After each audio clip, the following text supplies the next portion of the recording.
নমস্কাৰ ছাত্ৰ-ছাত্ৰীসকল, আজি লৈ আহিছোঁ দ্বিতীয় শ্ৰেণীৰ তৃতীয় গোট পৰীক্ষাৰ গণিত বিষয়ৰ এখন প্ৰশ্ন কাকত আৰু এখন মই কৰি দিছোঁ তোমালোকে এনে ধৰণে অভ্যাস কৰিবা আৰু পৰীক্ষাত এনেকুৱা ধৰণৰ প্ৰশ্নই আহিব তোমালোকৰ। যদি ভিডিঅ'টো ভাল লাগে লাইক কৰিবা আৰু চেনেলটো যদি নতুনকৈ চাইছা তেতিয়াহ'লে সাবস্ক্ৰাইব কৰি ল'বা। তো আহা আৰম্ভ কৰোঁ।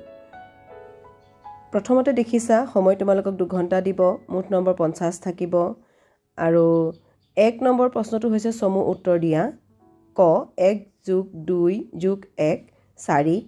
খ 15ৰ পৰা যদি 5 বিয়োগ কৰোঁ কিমান থাকিব 10। গ কিমান পইচাই এটকা হয় 100 পইচাই এটকা। ঘ 1 ডজনত কিমানটা থাকে 12টাই 1 ডজন, তেতিয়া 12টা থাকে। উঙ এখন 20 টকীয়া আৰু এখন 10 টকীয়া নোট লগালে কেই টকা হ'ব? 30 টকা হ'ব। 20 টকা আৰু 10 টকা লগালে 30 টকা হ'ব। এতিয়া 2 নম্বৰ অংকলৈ আহিছোঁ, যোগ কৰা। একদম সহজ অংক কেইটামান দিছে, তোমালোকে এইকেইটা পাৰিবাই কৰিব আৰু যদি কোনোবা যোগ অংক কৰিব এতিয়াও শিকা নাই তেতিয়াহ'লে মোক কমেণ্ট কৰিবাচোন, মই তোমালোকক শিকাই দিম। তো ক হৈছে 37 + 12 49। খ 46 + 20 66। গ 37 + 32 69। ঘ 75 + 17 92। উঙ 52 + 19 71। এতিয়া আহিছোঁ বিয়োগ কৰা। বিয়োগ কৰাখিনিও জানাই তোমালোকে, সৰুৰ পৰা ডাঙৰ বিয়োগ নহয় তেনেকুৱা এটা ধাৰ কৰা বিয়োগো তোমালোকৰ পিছফালে আছে। তো ক 39 + 11 তাৰ পৰা বিয়োগ হ'লে কিমান থাকিব 28। খ 28 - 4 থাকিলে 24। গ 64ৰ পৰা 40 বিয়োগ কৰিলে থাকিব 20। ঘ 46ৰ পৰা 12 বিয়োগ কৰিলে থাকিব 34। উঙ 34ৰ পৰা 18 বিয়োগ কৰিলে, যিহেতু 4টো সৰু হয় সেইকাৰণে আমি ধাৰ কৰি ল'ব লাগিব, ধাৰ কৰি ইয়াক কৰিব লাগিব, তেতিয়া আমি পাম 16। 4 নম্বৰ প্ৰশ্নটো গধুৰ বস্তুটোত ঘেৰ দিয়া। এতিয়া কিতাপখন গধুৰ নে বেলুনটো গধুৰ বাৰু? কিতাপখন গধুৰ আৰু কিতাপখনতে তোমালোকে এনেধৰণে ঘেৰ দি দিবা। 5 নম্বৰ প্ৰশ্নটো চোৱা, পাতল বস্তুটোত ঘেৰ দিয়া। এতিয়া পাতল বস্তুটোত ঘেৰ দিয়া, অমিতাটো পাতল নে পাতখিলা পাতল? পাতখিলা পাতল, তো পাতখিলাত ঘেৰ দি দিবা। খালী বাকচত সংখ্যাবোৰ এনেদৰে বহুৱা যাতে দীঘে পথালিয়ে আৰু কোণীয়াকৈ যোগফল 15 ওলায়। চোৱা, কোণে কোণে জুখিলেও 15 ওলাব লাগিব, দীঘে জুখিলেও 15 ওলাব লাগিব, পথালিয়ে জুখিলেও 15 হ'ব লাগিব।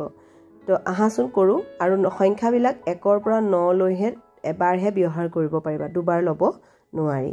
এতিয়া চোৱা কোণীয়াকৈ চোৱাচোন, 4ৰ লগত 5 যোগ কৰি পালোঁ আমি 9 আৰু সেই 9ৰ লগত যদি 6 যোগ কৰি দিওঁ তেতিয়াহ'লে আমি পাম 15। সোঁ চাইডে থকা বাকচকেইটালৈ আহা, 6ৰ লগত 7 যোগ কৰি আমি পাওঁ 13 আৰু 13ৰ লগত যদি 2 যোগ কৰোঁ তেতিয়াহ'লে আমি পাম 15। তোমালোকে যেনেধৰণে মই সংখ্যাকেইটা বহাইছোঁ তেনেধৰণে কৰি চাবা, সকলো ফালৰ পৰা যোগফল 15 ওলাইছে। 7 নম্বৰ প্ৰশ্নলৈ আহিছোঁ, তলৰ সংখ্যাৰ খেলখন সম্পূৰ্ণ কৰা। চোৱাচোন, এইখন এখন সংখ্যাৰ খেল। 73ৰ পৰা যদি 30 বিয়োগ কৰি দিওঁ তেতিয়াহ'লে আৰু কিমান থাকিব? তেতিয়া থাকিব 43। আৰু সেই 30টোৰ পৰা যদি 7টো বিয়োগ কৰি দিওঁ তেতিয়াহ'লে কিমান থাকিব? তেতিয়া থাকিব লাগিব 23। চাবাচোন তোমালোকে কৰি।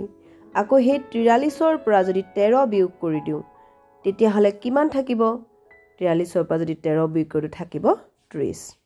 এনেদৰে সংখ্যাৰ খেল আৰু তোমালোকৰ কিতাপত আছে, কৰি চাবা। এতিয়া আহিছোঁ 8 নম্বৰ প্ৰশ্নটোলৈ। এজোপা গছত থকা 15টা আমৰ 4টা বান্দৰে খালে। এতিয়া গছজোপাত কেইটা আম থাকিল? এনেধৰণে কৰিব লাগিব আখৰ লগা অংকবিলাক। প্ৰথমে লিখিব লাগিব সমাধান। এজোপা গছত আম আছিল 15টা, বান্দৰে খালে 4টা।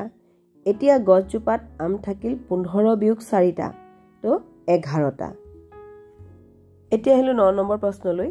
দিলীপে তামোল বেচি 45 টকা আৰু পাণ বেচি 48 টকা পালে, তেওঁ মুঠ কিমান টকা পালে? এইটো যোগ কৰা অংক। তো লিখিম সমাধান। দিলীপে তামোল বেচি পালে 45 টকা, পাণ বেচি পালে 48 টকা, তেওঁ মুঠ টকা পালে 45 যোগ 48 টকা, মুঠ 93 টকা। এইখন পেপাৰত এইটোৱে শেষৰ প্ৰশ্ন আছিলে, তোমালোকে অভ্যাস কৰি থকা, তোমালোকৰ পৰীক্ষা ভাল হ'ব।